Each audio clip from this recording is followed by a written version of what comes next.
A lot of you have been asking about it, I've been wanting to tackle it, so now we finally got it. At least part 1. Seeing that there have been several KOF themed Iceberg videos made, including one that was done in English which got mysteriously nuked, probably YouTube going YouTube again, I felt like that was just a missed opportunity due to me just being late to the trend. When it comes to videos like this that follow a format or trend, I usually don't like to produce content without a twist of sorts, and you can probably tell what that is by looking at the title. Not only are we going to be covering KOF in this Iceberg, but many other SNK fighting games. This Iceberg will have entries including notable SNK fighting games and related media, trivia, lost media, theories, and so on. I'm sure by now everyone knows what an iceberg is, and if you don't, look it up. Not trying to be a jerk, but I just don't want another obnoxiously long intro. I will say this though, the entries here will be sorted based on a mixture of how obscure and unknown they are, as well as how ominous and disturbing they are. One final thing, unlike my fighting game guest character Iceberg, I cannot take 100% credit for putting this one together. Special thanks to Raito ADV and Raging Rowan from Reddit for allowing me to use some of the info from their respective icebergs for this one. Of course, I added a bunch more entries as well as removed and fused some from months of research, and I'm technically still not even done yet. Just a healthy reminder that this is part 1 of this series. After all parts are out, I'll have a complete edition of this iceberg with all parts, new information, corrections, and so on. So with all that being said, this is the ultimate SNK fighting game iceberg, part 1. The mind is like an iceberg. It floats with 1/7 of its bulk above water. Our consciousness is merely the tip of the iceberg.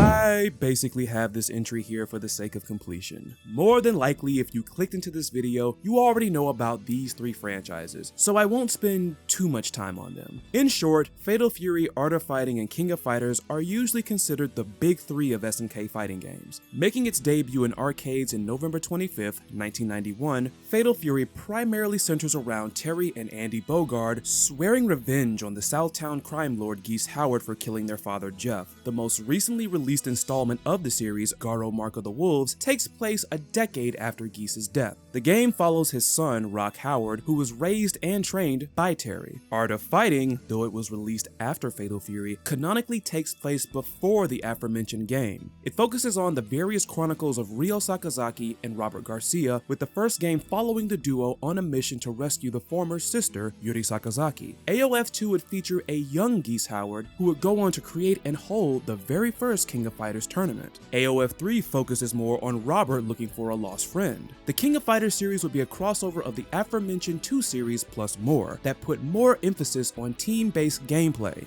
With this game, SNK additionally sought out to draw in newer and younger fans, thus Kyo Kusanagi was created as the series' first protagonist. KOF would go on to have many new protagonists and characters over its long and storied run, which continues to this day.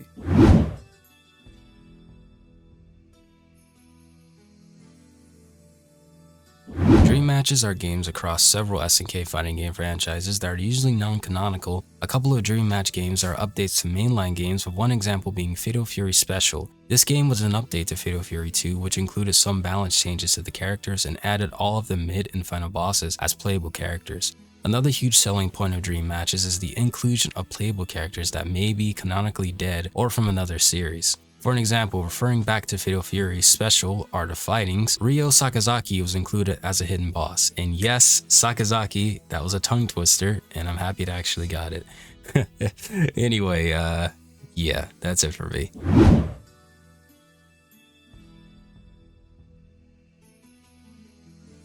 KOF 2000 has an Easter egg with the striker system that basically gives each character 2 selectable strikers.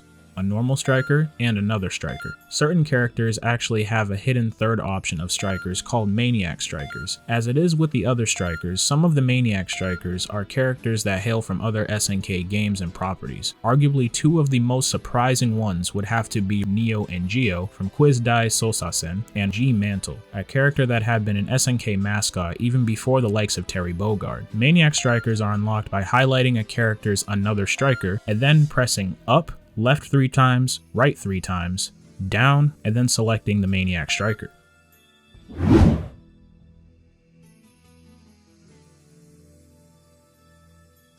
KOF Dream Match 1999 is an enhanced port of the King of Fighters 98, released June 24, 1999 in Japan and October 22, 1999 in North America. This was due to the Sega Saturn's run effectively coming to a close as it had declined in popularity in Japan and was no longer being distributed in North America and Europe. So, SNK and Sega struck a deal to produce a version of KOF 98 for the premier console, the Dreamcast. As you can clearly tell, the title isn't based on the game it is a remake of, but rather is simply referring to year of its release. Similar to KOF 99 Evolution, this game featured 3D remodeled backgrounds. KOF Dream Match 99 also has a slew of changes and upgrades to the game's UI. It runs at 60 frames per second and even supports connection with KOF R-2 on the Neo Geo Pocket Color, which you can use to unlock bonus content.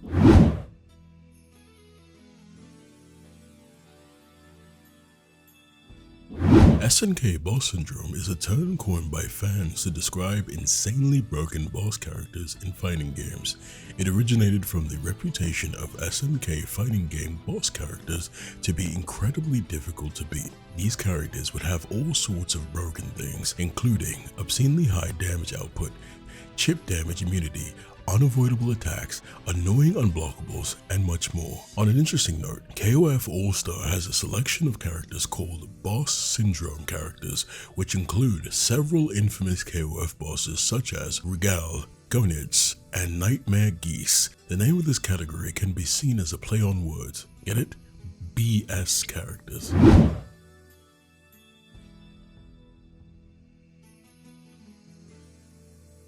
Leona, like a handful of other King of Fighters characters, has a nationality that's always remained unknown, though there are many fan theories about her nationality. Many believe Leona was born in a Spanish-speaking country due to her name being Spanish for lioness. To add to this theory, Hydern found Leona as a child in a village in the Amazon forest, leading many to think she's Brazilian, but SNK has yet to confirm this.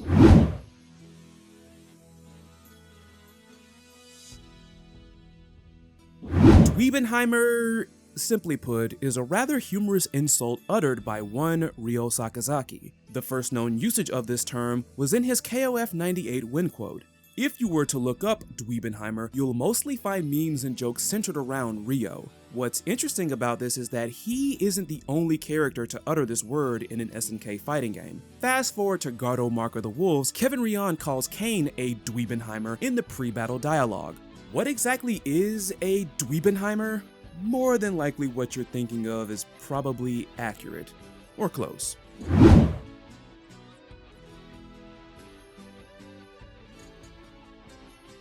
The K49 controversy was, in essence, something of a weird publicity stunt pulled by SNK over the span of roughly 20 years. K49 is a character that debuted in KOF 2001. He possessed an excessive amount of qualities that were lifted directly from Akira's Tetsuoshima, so much so that he could be considered a ripoff that could lead to legal trouble. For a while, that seemed to be the case as SNK took several measures to remove him from official art, the KOF storyline, and even replacing him with Nameless in KOF 2002 Ultimate Match. What many fans didn't realize is that in the midst of SNK removing and distancing themselves from K49, the company had still been utilizing his likeness in their other games, and not a single lawsuit was ever filed. I actually made a video about this, so go check that out for more details. Of course, come KOF 15, a character named Cronin would be revealed, playing and still basically looking like K49 with a few tweaks.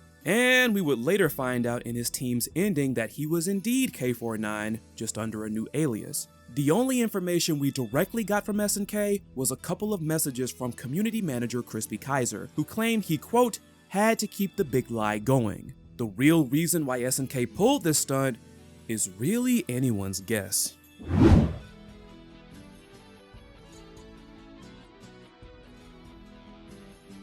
It's safe to say that most of SNK's fighting game characters were designed after and inspired by anime and manga series. We already talked about K49 being blatantly based on Tetsuo Shima from Akira. Speaking of said series, we also just finished talking about a character who was inspired by the protagonist Shotaro Kaneda, that being Kyo Kusanagi. Kyo's design was additionally inspired by Akira Fudo from Devilman, Joe Yabuki from Ashira no Joe, and Ryoma Nagare from Getter Robo. And speaking of that series, Kyo and his Team Japan teammates were conceptualized after the Getter Robo trio. And speaking of Team Japan, Benimaru is clearly and obviously inspired by Jean-Pierre Polnareff from JoJo's Bizarre Adventure, especially when you look at his KOF 94 design. And speaking of JoJo's Bizarre Adventure, the influence of anime and manga on SNK fighting games goes beyond just character visual designs, but also extends to character moves. Such is the case for the fourth and current KOF protagonist Shune, whose KOF 14 climax is shades of another fourth protagonist, Josuke Higashikata, and his ballistic barrage of blows, begetting a brutal beatdown. And speaking of, okay, I'll stop. There are so many anime and manga homages across SNK's fighting games that this entry would be obnoxiously long.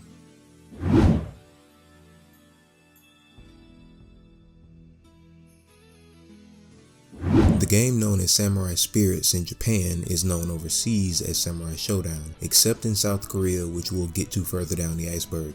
The Samurai Showdown name was suggested by SNK's US distributor, who thought the word spirits didn't really tell the consumer what the game was actually about. This led to them pitching the Showdown part of the game's overseas title. The misspelling of Showdown was inspired by the miniseries Shogun.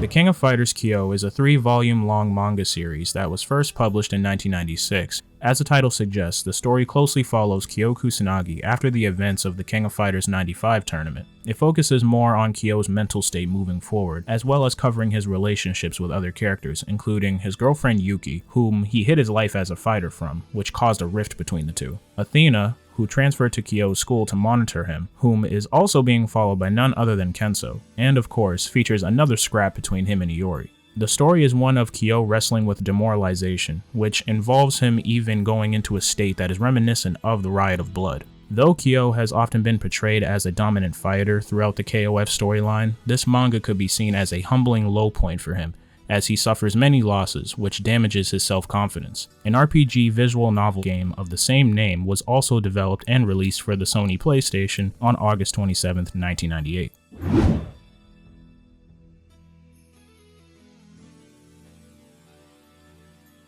Shortly after the release of Art of Fighting, Capcom saw the game's main protagonist, Ryo Sakazaki, as a ripoff of Street Fighter's Ken and Ryu. In humorous retaliation, Capcom would create Dan Hibiki, who was a spoof of the heroic Art of Fighting duo. Capcom took the first shot at AOF with Street Fighter II co-designer Akimen drawing artwork of Sagat holding a defeated fighter by the head. The fighter wore a karate gi similar to Ryo and had long brown hair tied into a ponytail similar to Robert Garcia. Later down the line, this character would be morphed into Dan Hibiki and additionally served as inspiration for his father Go's design. Making his debut in Street Fighter Alpha as a secret character, Dan rocked a pink version of Ryo's gi, and in addition to his hairstyle, his facial features definitely bore a resemblance to Robert. His overall fighting style, Saikyo style, was a parody of Kyoku Genryu karate. His moves would be insultingly weak, most notably his Kouken spoof, the Godoken. This fireball is infamous for having pitiful range and damage. Capcom would utilize Dan to take shots at SNK in various other ways, including giving him a sister named Yuriko, who not only resembled Yuri Sakazaki, but had the same birthday and blood type as Yuri, also worth noting both of them love cake and softball, spoofing the Art of Fighting ending with Dan's ending in Marvel Superheroes vs. Street Fighter, Ken asking Dan if he knew the Art of Fighting in their Alpha 2 rival battle, and Dan proclaiming that he hates the Art of Fighting but wants to be the King of Fighters in an Alpha 3 win quote. And probably many more.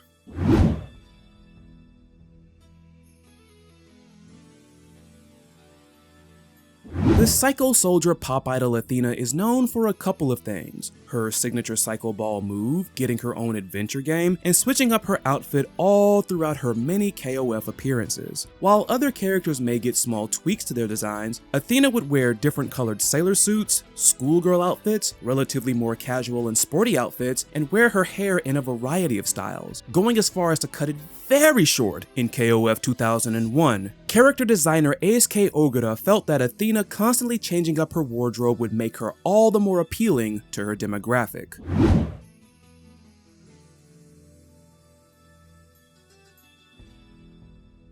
Also known as Ultimate Rugal in American versions of CVS2, God Rugal is one of the game's final bosses. This version of Rugal is infused with his own Orochi power. In the Satsui no Haru, he obtained the latter after defeating Akuma in the tournament finals. This of course gave the already powerful, fearsome Rugal access to some of Akuma's techniques, including his teleport Ashura Senku, which he dubs God Lane, and the Shun Goku Satsu, which he dubs the Last Judgment. The appearance of this ultimate god form will make Rugal the first SNK boss with 2 or more versions of their persona, with Omega Rugal being the other.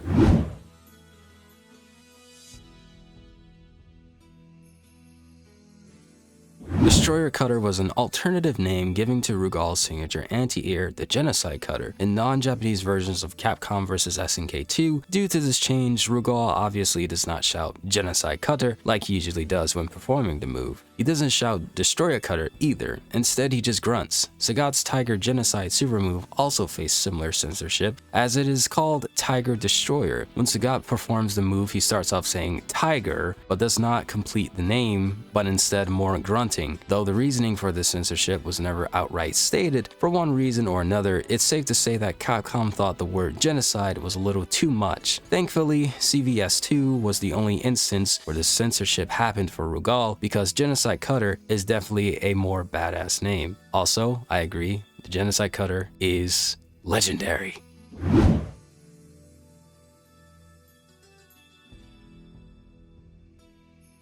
It's not unusual for a voice actor to play multiple characters. What is pretty interesting is some of the coincidences that come as a result. One of the most obvious examples is K49 having the exact same voice actor as his inspiration, Tetsuo Shima, with both being voiced by Nozomu Sasaki. I personally feel SNK knew what they were doing here and chose Sasaki on purpose. Still, it's pretty uncommon to see a character and their source of inspiration being voiced by the same person. Samurai Showdown also has a couple of pretty interesting examples. Kohei Amasaki voiced Haruho Yaguchi, one of the main characters of the anime High Score Girl, which started airing in 2018. This romantic comedy involved many fighting games including Samurai Showdown, which would make a comeback the next year with a new protagonist, Yashamaru Kurama. This new protagonist would be voiced by, yep, you guessed it, Kohei Amasaki. Also in Sam Show 7, Mina Majikina made her return, being voiced by Yui Ishikawa, who would also voice another white-haired girl with some cloth covering her eyes, Nier Automata's 2B. What makes this even cooler is that Ishikawa also voiced 2B in a weapon-based fighting game, Soul Calibur 6. Finally, my favorite example of this involves Eric Kelso, who did some voice work in a game that many fans try to forget, that being KOF 12. He provided the English voices for Benimaru and Clark Still. We're going to focus more on Benimaru in this case because Kelso also voiced 2 other beloved fighting game characters, Virtua Fighter's Jackie Bryant and Tekken's Paul Phoenix, 3 characters with tall, blonde hair.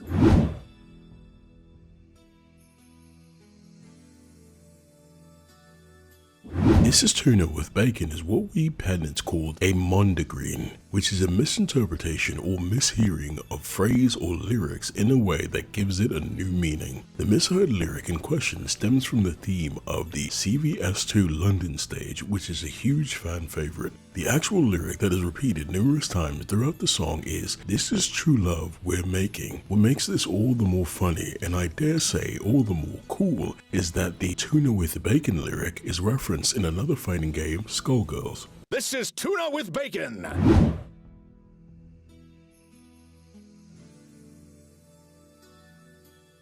As many of us know, SNK fighting games have been linked to each other even prior to KOF. Though Fatal Fury was released before Art of Fighting, the latter canonically comes before the former in the timeline. The Fuin series, consisting of Savage Rain and Kazuna Encounter, was released after both games and takes place after both. More specifically, the games chronologically come after the Fatal Fury series as they take place in an upgraded advanced version of Southtown called Jipang City in the 21st century. Of course, characters from all three of these series plus more would cross over into KOF. KOF was seen as something of an alternate continuity to the AOF and Fatal Fury timeline due to the dead Geese Howard reappearing, and of course the whole paradox with having his son Rock in the series. Hybridgothica 1 has quite an interesting history in the shared universe. The game was linked to AOF and Fatal Fury through the appearance of an older Ryo Sakazaki, now going by Mr. Karate 2, though there's a bit of discrepancy concerning his age between the games. Hybridgothica 1 characters would go on to appear in KOF, most notably Gai Tendo and Silber. Though Samurai Showdown had a presence in KOF as early as 95, it would be KOF 14 where the franchise would canonically cross over into the timeline. Nokoruru was positioned as a key character in 14, being accompanied by Loveheart from Skylove and Mui Mui from Dragon Gal. The latter two characters would quickly get axed from KOF 15 due to licensing and copyright issues, and would be replaced by Samsho's Haomaru and Darlie Dagger. Speaking of weapon-based fighters, the Last Blade could also be considered due to strong implications that Zentetsu is an ancestor of Art of Fighting's Eiji Kisaragi. Finally, considering the promotion that Savage Reigns' Max Eagle wrestles for, that being the SWF or the SNK Wrestling Federation, 3-count bout could also be included in the shared universe.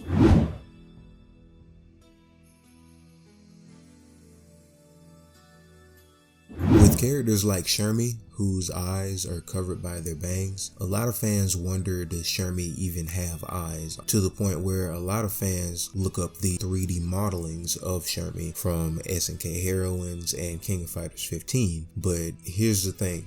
We've already seen Shermie's eyes. If you look at the promotional art for King of Fighters 97, you can see that Shermie does in fact have eyes. Right there. She's giving off a murderous glare to what some fans would say is unsettling. Even in early concepts for Shermie, you can see that she was designed with shorter hair that shows off her eyes.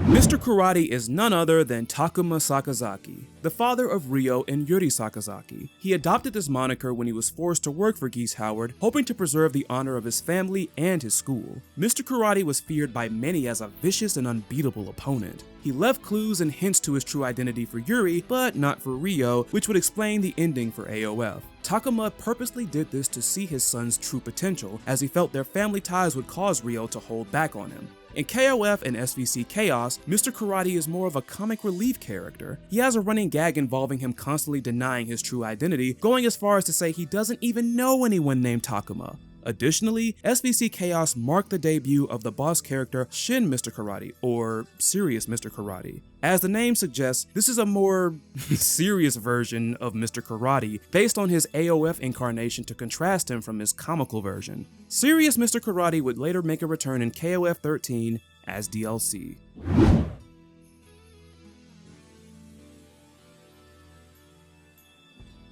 Verse is the main antagonist and final boss of KOF 14. This dark entity was created when Ash Crimson and Psyche were erased from space-time and history. Verse was also created from an eternal pool of negative energy and thrives on the darkness of people's desires and wishes. Numerous souls of deceased persons resided inside of the dark entity, which were released after its demise. Notable characters revived as a result of this include Orochi, who was immediately sealed away after being sensed by the sacred treasures, Chris, not me, Yashiro, Shermie, and Genitz, aka the Four Heavenly Kings, Omega Rugal, Gaidel, Dolores, Mizuki Rashojin, Chrysalid, Ignis, and Ash Crimson, who was found by Kukri and Elizabeth. With the exception of Dolores and the Four Heavenly Kings, each of Verse's souls would speak through him to specific people, as shown with some of Verse's win quotes.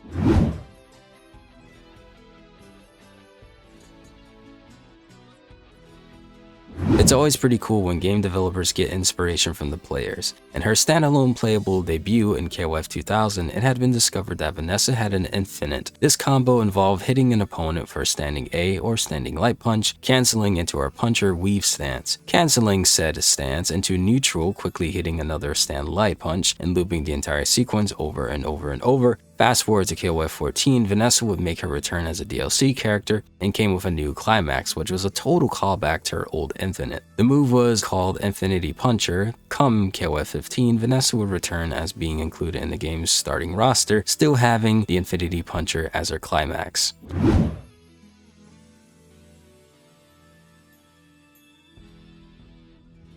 Given their militaristic background, it would make total sense for Ralph and Clark to utilize artillery like grenades. Originally, Ralph was set to have some moves as such, but they were ultimately scrapped as the devs felt the use of bombs in a fighting tournament would have been a bit wild and unfair. This would probably explain why he was given such explosive punches. Also, this fact is a bit odd in hindsight, as Whip would utilize some explosive in later KOF games. Despite Ralph and Clark being redesigned in KOF 12 wearing grenades on their vests, they never actually used them in combat. On top of that, Clark actually reveals in an interaction in KOF 13 that the grenades he's wearing are actually duds, thus they wouldn't go off should fire touch them.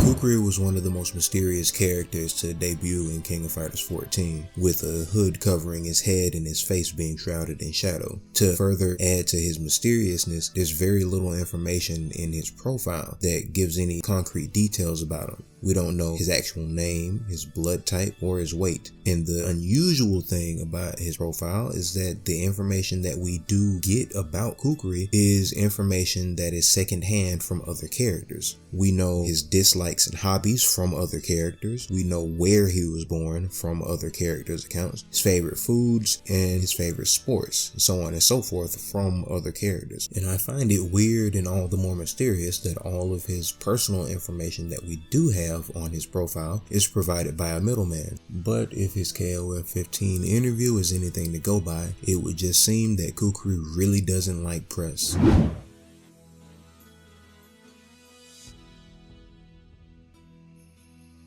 Gaidel was a member of the Hakeshu, who was killed by his daughter, a young Leona Hydern, after Genis awakened the right of the blood within her. In the Ikari Warriors KOF 97 ending, Leona fully recovers her memories, which involves Gaidel talking to her as a child and advising that she follows her own fate rather than following Orochi. He was one of the souls inside of Verse who was revived after the Dark Entity's defeat. It is worth noting that we've never really seen what Gaidel looks like. The only time we get a visual of him in-game is within the aforementioned KOF 97 ending, and even then, it's merely a silhouette. On this page of the King of Fighters Perfect Art Collection that features the Hakeshu, every character has an image except Gaidel. Then there's this image from a KOF manhwa that features Orochi and the Hakeshu. While there is an image of Gaidel, the colors are inverted, making him fairly unidentifiable. With Gaidel confirmed to be alive again, Leona hopes to locate and reunite with him someday.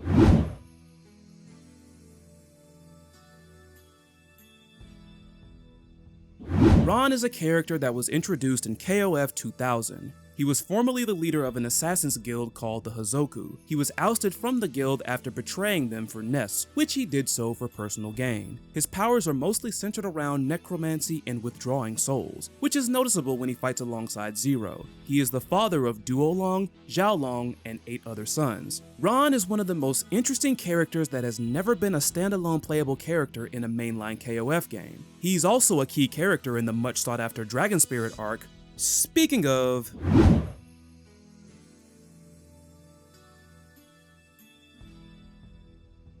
The Dragon Spirit is a mysterious special power that resides inside of Kenso and Bao. The power was first seen in KOF 99 when Kenso unwillingly triggered it to rescue Athena from the collapsing Ness base. This power would then cause Kenso and Bao to pass out shortly afterward. It was this occurrence that possibly led to Chin postulating that the Dragon Spirit is linked to the two boys. He further speculated that the Dragon Spirit's power transferred to Bao upon Kenso using it. This would turn out to be the case in KOF 2000 after Bao destroys the Zero Cannon by absorbing the second shot, which greatly damages him. This leads them to learning that the power transfers between the two of them when one of them is gravely injured. As mentioned in the previous entry, Ron is also involved with the Dragon Spirit storyline. Ron oversees and overhears information about the Dragon Spirit. According to him, the Dragon Spirit could be awakened even further, and it had the potential to be more powerful than the entire Ness cartel. Around the time of KOF 11, Kenso had fully regained his powers and obtained mastery over the Dragon Spirit. Meanwhile, Ron awaits for his next moment that Kenso activates the Dragon Spirit so that he can claim it for himself. As of that game, nothing of significance really occurred about the Dragon Spirit. KOF 13 is the latest game where it gets a mention. The Dragon Spirit arc is one of the most sought after and unresolved storylines that many fans hope SNK continues in the future.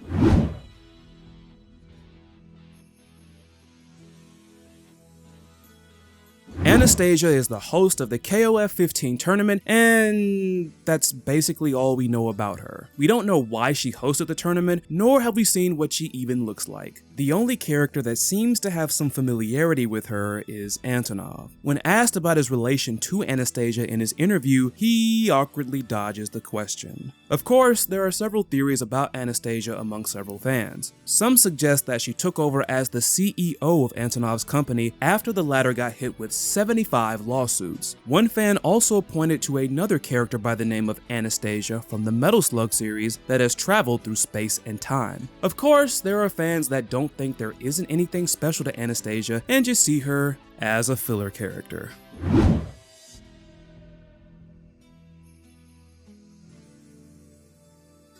Takashi Nishiyama is a video game designer, director, and producer known to us hardcore fighting game nerds and fans as the man who created Street Fighter alongside longtime collaborator Hiroshi Matsumoto and Fatal Fury. The fact he created both franchises caused him a bit of annoyance when people accused the latter of being a shameless clone of the former. Nishiyama would point out that members of the gaming press knew next to nothing about the makers of the games at that point in time. He would go on to say that there were many things he wanted to include in the original Street Fighter that didn't just make the cut. Sometime after that game came out, Nishiyama would go over to work for SNK and incorporate some of the scrapped Street Fighter elements into Fatal Fury. One such element was producing more of a story-driven narrative for a fighting game rather than just pitting characters against each other just to fight. Possibly in response to critics claiming Fatal Fury was a Street Fighter 2 knockoff, Nishiyama stated that, quote, "For me, Fatal Fury is my Street Fighter 2.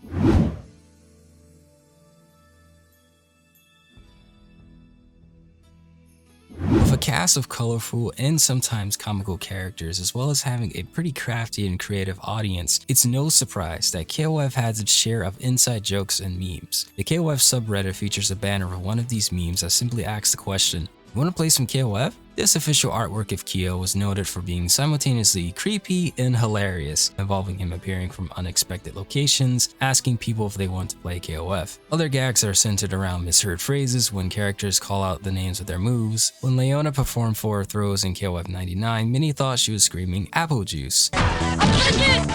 SNK clearly caught on to this, as they would have Leona shout this very same phrase in later KOF games. The KOF memes and gags are still ongoing, with many jokes about Vanessa and Blue Mary's armpits, B. Ginny punishing people with the slipper, and KOF 15's very own slogan, "Shatter all expectations."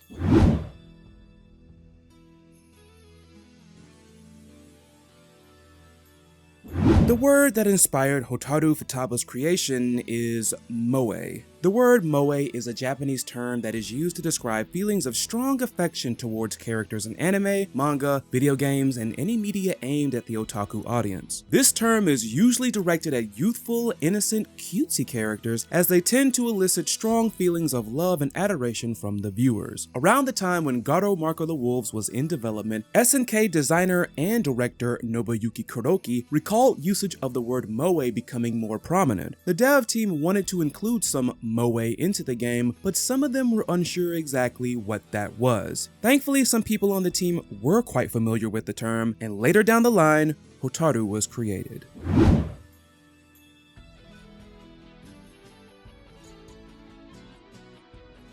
Fans have made a variety of theories and speculations about Luong truly being an evil character ever since her debut. Given the fact that she was shrouded in mystery and possibly due to the fact that she seemingly showed some shady behaviors, such as openly flirting with her then boyfriend Gang Il's student, Kim, possibly behind the former's back. Some fans figured there was something off about Luong. For the record, Loveheart was even quite suspicious of her in KOF 14 via win quote. These suspicions would turn out to be somewhat true in King of Fighters 15. Luong would abandon Gang Il and Kim and would align herself with Blue Mary and Vanessa to form Team Secret Agent!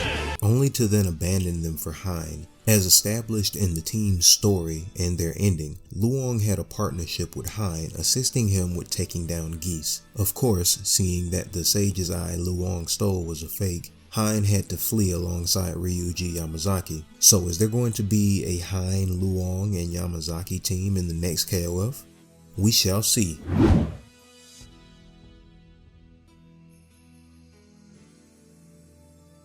KOF 99 Evolution is an enhanced remake of the original KOF 99, released for the Dreamcast on March 30th, 2000 in Japan and on May 10th, 2001 in North America. It was also released on Windows PC on December 22nd, 2000. Changes to the game include 2 new added stages, 3D remodels of returning stages, and, most notably, the introduction of additional special strikers that were not in the original KOF 99. KOF 99 Evolution garnered great praise, with GameSpot calling it one of the best fighting games on the Dreamcast alongside God of Mark of the Wolves. Despite said praise, the Dreamcast was waning in popularity around the release of these 2 games, and the PS2 had just been released. This is where the King of Fighters NES collection came in, which was released on the PS2 and included KOF 99 Evolution.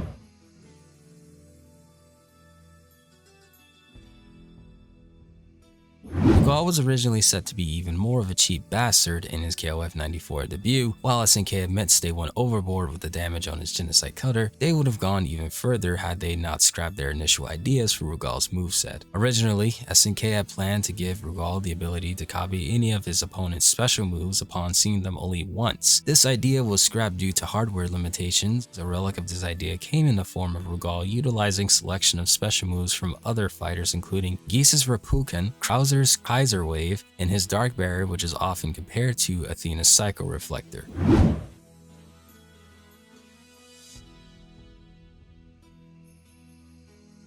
The King of Fighters A New Beginning is a manga adaptation of the King of Fighters 14. The manga is only loosely based on the events of the game, as it contains a significant amount of deviations. For one, a couple of characters in the game are left out of the manga. While Nakoruru appears in the manga, her teammates Mui Mui and Loveheart are nowhere to be found. All of the DLC characters are also excluded from the manga except Hydern and Whip. There are also some differences in plot points. For example, in KOF 14, we are aware that the scientists that caused the incident with Nelson were also the ones that fitted him with his robotic prosthetic arm. However, it has never been stated exactly who these scientists are. In A New Beginning, they are identified as the Nest Cartel. Then there's that scene involving Clark, who is uncharacteristically a ginormous mark for T-Zog, unmasking King of Dinosaurs to find he is indeed the Griffin. That totally didn't happen in KOF 14.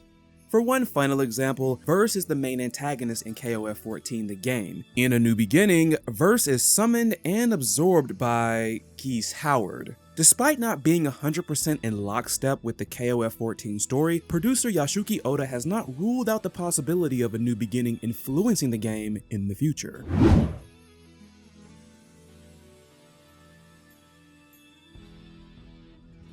In customary fashion, director Masahiro Sakurai would release another one of his Mr. Sakurai Presents videos after the reveal of Terry Bogard in Super Smash Bros. Ultimate. Aside from going over Terry's playstyle and abilities, he spent the opening portion of the presentation with an overview of the Neo Geo, Terry's home game, Fatal Fury, and the King of Fighters. Later on, he would go over the many background cameos from SNK characters in the King of Fighters Stadium stage. To close this segment, Sakurai would address the absence of one of SNK's most iconic characters, Mai Shiranui. He would explain her exclusion by stating that Super Smash Bros. Ultimate is for good boys and girls of many different ages. This infamous phrase became the subject of many jokes and memes from the fans. It turns out that this phrase in and of itself was a bit of a joke. The actual reason for her exclusion was pretty obvious. The dev team wanted Smash Ultimate to be accessible to as many age groups as possible, and they feared that Mai's overt sexually suggestive design and nature would have bumped up the rating. Some fans find this explanation a bit inconsistent, seeing there are other female characters with revealing outfits. Just as an example, Zero Suit Samus has 2 alternate skins where she is in workout gear, which could be seen as sexually suggestive due to the amount of skin that is showing. Another character, Bayonetta, is overtly a sexual character, and even in her final smash, she is partially nude for some amount of time. The rationale from Sakurai also falls flat because later they would add Pyra and Mithra and redesign the character's skins slightly from their source material game to be less sexually suggestive. So Mai could have been added with just a few tweaks.